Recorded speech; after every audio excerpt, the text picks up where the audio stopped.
Bon, bah là, c'est juste un essai pour voir ce que ça donne.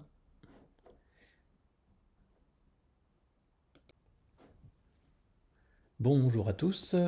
Ici, c'est une présentation que je vous propose qui est une sorte de résumé très très condensé de ce que j'ai dit en 3 heures pendant le cours magistral concernant la découverte des métiers à propos de recherche et de sciences cognitives. C'est pour ceux qui n'ont pas pu assister au cours ou qui n'ont pas tout noté pendant le CM, mais vous allez voir, je vais faire vraiment quelque chose de très condensé.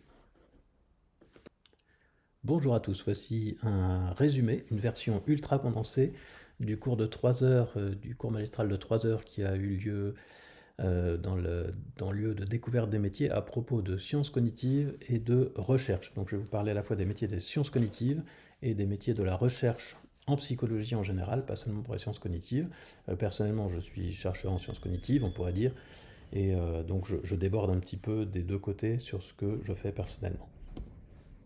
Premièrement, ce qui a été dit pendant ce CM, c'est que l'objectif de cette UE, c'est vraiment de faire découvrir les métiers pour que vous ayez une idée de ce à quoi vous pouvez vous attendre, de ce à quoi dans quoi vous pouvez vous projeter, et pour que vous puissiez choisir aussi en connaissance de cause vers quelle voie vous vous orientez. Lorsque,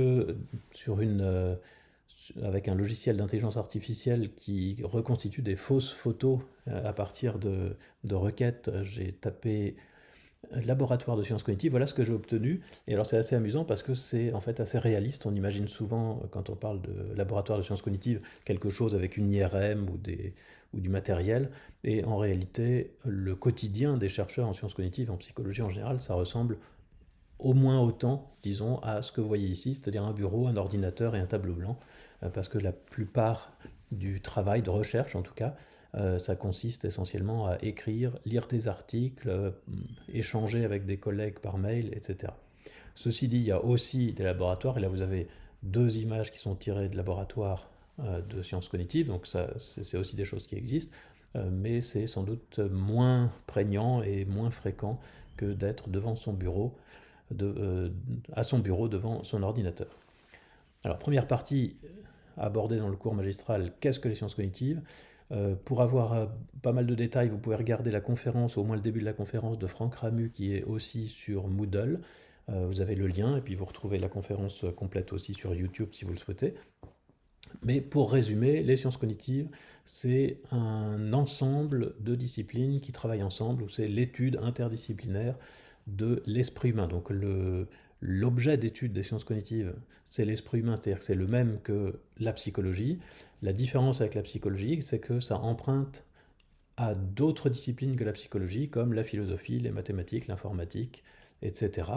Et évidemment, quand on travaille en sciences cognitives, en réalité, on est souvent à cheval entre deux, maximum trois disciplines, et puis on a des collègues qui sont à cheval entre deux autres disciplines éventuellement, mais évidemment, chacun n'est pas compétent dans toutes les disciplines.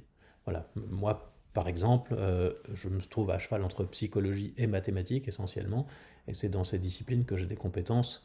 Je n'ai pas de compétences particulières en sociologie, en philosophie ou en biologie.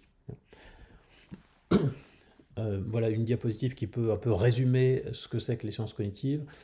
C'est l'étude interdisciplinaire de la cognition et plus généralement de l'esprit humain. Au départ, quand le terme sciences cognitives est né, probablement il avait un sens beaucoup plus restreint et puis ça s'est un peu étendu jusqu'aux émotions. Les sciences cognitives ont un intérêt évidemment direct pour la recherche, avec une place vraiment centrale de la psychologie, puisque l'objet d'étude des sciences cognitives, c'est l'esprit humain, ou le fonctionnement de l'esprit humain, c'est-à-dire l'objet d'étude de la psychologie. Mais à partir des sciences cognitives, on ne fait pas que de la recherche, on peut aussi travailler dans toutes sortes de métiers qui relèvent des ressources humaines, du jeu, de l'informatique, de la santé, etc. Alors, un petit panorama de la recherche, on va se poser la question, où fait-on de la recherche? Et je prends l'exemple évidemment de la France, où en France, où est-ce qu'on fait de la recherche?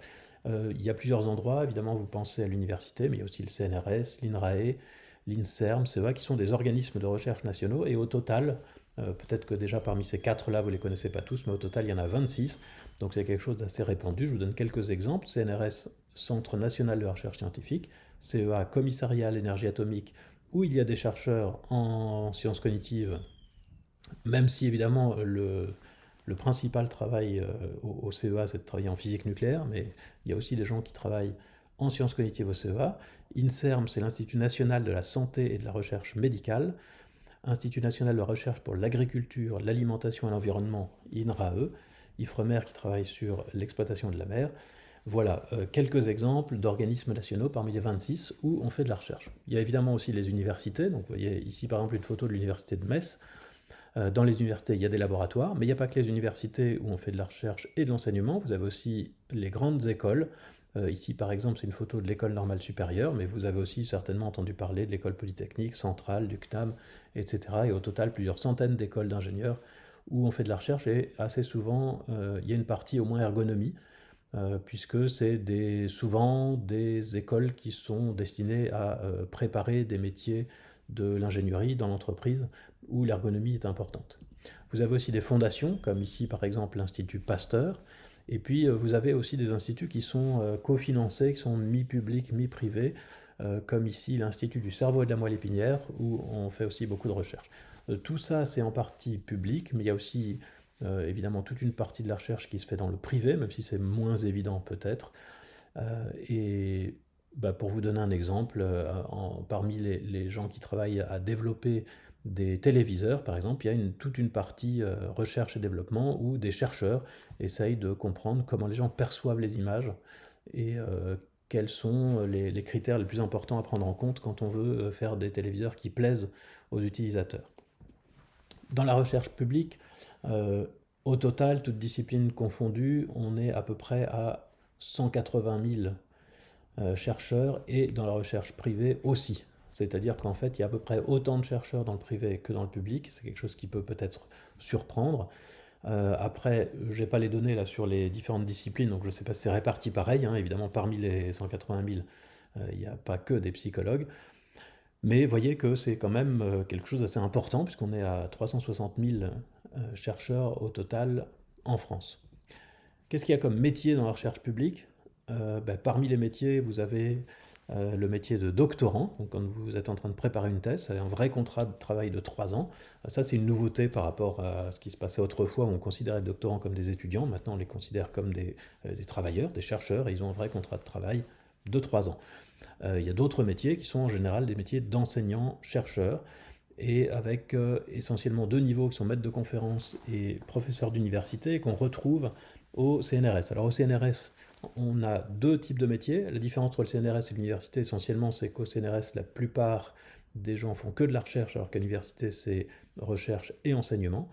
Au CNRS, on a 2 niveaux, entre guillemets, qui ne sont pas vraiment hiérarchiques, mais on a, disons, 2 types de métiers, ce qu'on appelle les chargés de recherche et les directeurs de recherche. En général, on commence par être chargé de recherche et on devient directeur de recherche.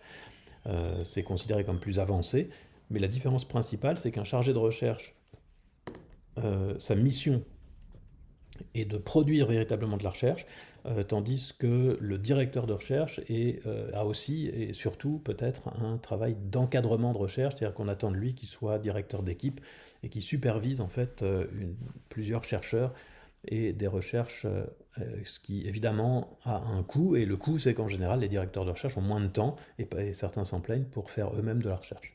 À l'université, on a un peu la même chose avec les maîtres de conférences qui seraient l'équivalent de chargés de recherche et les professeurs d'université qui seraient l'équivalent des directeurs de recherche. Et voilà, de la même manière, en général, on commence maître de conférence et on passe professeur d'université. Il y a d'autres métiers que ceux-ci, par exemple ingénieur de recherche et ingénieur d'études, qui sont le plus souvent en CDI, mais pas toujours, où le plus souvent on fait que de la recherche et pas d'enseignement, mais pour une durée déterminée. Le plus souvent c'est lié à un contrat de recherche qu'on a eu et qui dure 2 ou 3 ans, parfois 4. Voilà une diapositive un peu synthétique sur ce qu'on vient de voir ici. Donc vous avez de la recherche à la fois dans le public et dans le privé, dans les écoles, les organismes, les universités, etc. Et toutes sortes de métiers qui se trouvent à droite.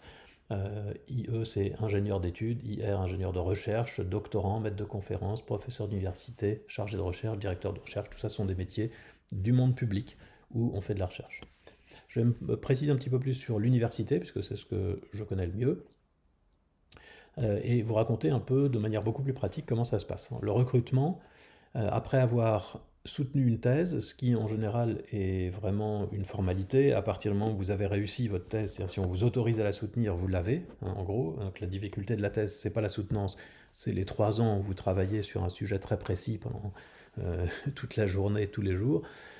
C'est ça qui est difficile. Une fois que vous avez soutenu votre thèse et que vous êtes doctorant, que vous avez un doctorat, que vous êtes docteur, vous pouvez remplir un dossier pour être sur les listes de qualification qui vous permettra ensuite, quand il y aura des postes, de candidater. Donc c'est une épreuve, c'est assez long, hein, c'est un peu compliqué, il y a plusieurs étapes. Et puis ensuite, quand vous êtes recruté, le plus souvent, vous êtes attaché à un laboratoire dans une université particulière. Les particularités du métier d'enseignant-chercheur, je vais encore me focaliser sur un truc un peu plus précis, qui est le métier de maître de conférence. D'abord, une particularité, c'est la variété des missions qu'on a, puisqu'on a à la fois des missions pédagogiques, d'éducation et de recherche, mais pas que. Donc on a évidemment une mission pédagogique d'éducation, parce qu'on doit donner des cours, hein, on a un certain nombre de cours à donner, un nombre d'heures par année. Bon, ça, je ne vais pas en parler puisque là, on parle des métiers de la recherche. Il y a toute la partie recherche, évidemment, qui est évaluée essentiellement sur la base des publications scientifiques que l'on peut faire. Mais on a aussi dans l'émission, même si c'est moins valorisé et que c'est même parfois pas du tout valorisé, on a une mission de diffusion scientifique, c'est-à-dire d'information du public sur les résultats de la science et toutes sortes de tâches administratives également qui incombent aux enseignants-chercheurs. Et là, il y a de grosses différences entre les universités. Certaines sont très bien encadrées par une administration extérieure qui s'occupe de la plupart des choses, et dans d'autres universités, c'est beaucoup plus compliqué. Maintenant, je vais passer en revue certains avantages et inconvénients du métier de maître de conférence, si je compare par exemple à ce qui se pourrait se passer en étant chercheur dans le privé. Et là, évidemment, à partir de maintenant, c'est complètement subjectif, hein, c'est simplement mon opinion à moi, c'est pour vous montrer, vous donner peut-être des billes pour voir ce qui vous conviendrait ou pas, hein. C'est exactement comme les critiques de films. On peut lire des critiques de films, ne pas être d'accord avec le critique, mais au moins on sait, parce que en fonction de ce qu'il avance comme argument pour ou contre le film, on sait si ça va nous plaire. Donc là, c'est un peu pareil. Alors d'abord, dans les moins, je mettrais des conditions de travail, certaines conditions de travail, non pas une histoire de salaire, parce que de ce point de vue-là, je ne pense pas qu'on ait spécifiquement à se plaindre, mais des conditions de travail qui sont un peu difficiles du fait de certaines pressions, du fait de la variété des missions, et le burn-out est souvent pas très loin si on se laisse entraîner. Il y a une énorme pression sociale, ce que je mets aussi dans les inconvénients, c'est-à-dire de la part des collègues et de l'administration pour prendre plus de cours parce qu'on manque d'enseignants, qu'il faut faire des heures sup, etc. Il y a aussi une énorme pression sociale pour les publications scientifiques, c'est-à-dire que souvent, alors évidemment les cultures sont très différentes d'une université à l'autre, mais dans pas mal d'universités, vous êtes mal vu si vous ne publiez pas beaucoup. Et publier beaucoup, ça veut dire 4, 5 articles par an, mais ces articles, les articles scientifiques, c'est très long. Et pour simplifier, vous pouvez considérer qu'écrire un livre de 300 pages, ça demande à peu près autant de travail qu'écrire un article de 20 pages dans une bonne revue. Donc voilà, il y a une pression sociale là-dessus. Alors on n'est pas obligé d'y répondre, on n'est pas, mais il faut une certaine, il faut réussir à s'adapter. Voilà, soit en cédant la pression, soit en arrivant à mettre ça de côté. Et ça fait partie des difficultés, je pense, du métier. Et si on se laisse entraîner, si on se laisse avoir par la pression sociale et qu'on accepte trop de choses, le burn-out, comme je vous disais tout à l'heure, n'est pas très loin. Dans les avantages maintenant, parce que là je vous ai parlé des inconvénients, on a d'abord une très grande liberté, et notamment une liberté du thème de recherche, c'est-à-dire que c'est inscrit même, hein, dans les règlements, c'est-à-dire qu'on a le droit de changer quand on est chercheur de thème de recherche quand on veut. On n'a absolument aucun compte à rendre, et si on décide de changer radicalement, non seulement on peut, mais il y a même parfois des aides, c'est-à-dire qu'on peut demander des 6 mois ou 1 an sans cours pour pouvoir se mettre à niveau dans un nouveau domaine qu'on a décidé de traiter. Donc c'est vraiment quelque chose de très précieux pour moi et qu'on ne retrouve pas dans le privé. Si je vous donne, je vous parlais tout à l'heure de l'exemple des fabricants de téléviseurs qui font des recherches en psychologie pour savoir quels sont les facteurs qui impactent la qualité perçue par les téléspectateurs de l'image. Ceux qui travaillent là-bas ne travailleront que sur ce thème ou sur un thème en tout cas qui intéresse la boîte toute leur vie. Évidemment, ils ne sont pas libres de travailler sur autre chose et on comprend bien pourquoi. Autre avantage, je pense, il y a ce sentiment de participer à une sorte d'aventure universelle mondiale, hein, qui est la science, et ça peut être quelque chose de très enthousiasmant, et personnellement, mais là encore, ça dépend des gens, euh, pour moi c'est plus valorisant de travailler à quelque chose qui est ouvert et tourné vers le monde entier que vers les intérêts d'une boîte particulière, d'une entreprise particulière, même si cette entreprise peut par ailleurs apporter des choses à l'humanité. Assez souvent les étudiants aussi, parce que ça permet de partager des choses avec les générations futures, parce que ça permet de partager son savoir, etc., sont aussi une source de satisfaction dans ce métier. Voilà, là je vais juste redire la différence entre maître de conférence et professeur d'université. Le professeur d'université, et on attend de lui à des missions qui sont plus des missions d'encadrement. Et donc quand on devient professeur d'université, c'est mieux valorisé socialement, mais ça se fait avec un certain coût, et en général le coût c'est qu'on a moins de temps pour produire soi-même de la recherche. Et pour vous donner un exemple du quotidien, on va dire, je vais simplement vous parler d'une étude que vous avez pu faire cette année, on avait fait un appel en tout cas, une étude en ligne où on vous demandait d'interpréter des informations qui portaient sur le nombre d'étudiants en médecine et puis le salaire des pilotes d'avion. L'objectif de cette étude, c'était de voir si la manière dont on présente les graphiques influence à la fois la manière dont vous estimez les augmentations ou les différences, par exemple, de salaire entre les pilotes d'Air France et les pilotes des autres compagnies, et aussi si ça avait un impact sur vos attitudes, donc c'est-à-dire ce que vous pensez de ces différences. Est-ce que vous pensez qu'elles sont grandes ou pas grandes, et est-ce que vous pensez qu'elles sont scandaleuses ou pas, et qu'il faudrait baisser le salaire des pilotes d'Air France, par exemple, au prétexte qu'ils sont plus payés que les pilotes des autres compagnies.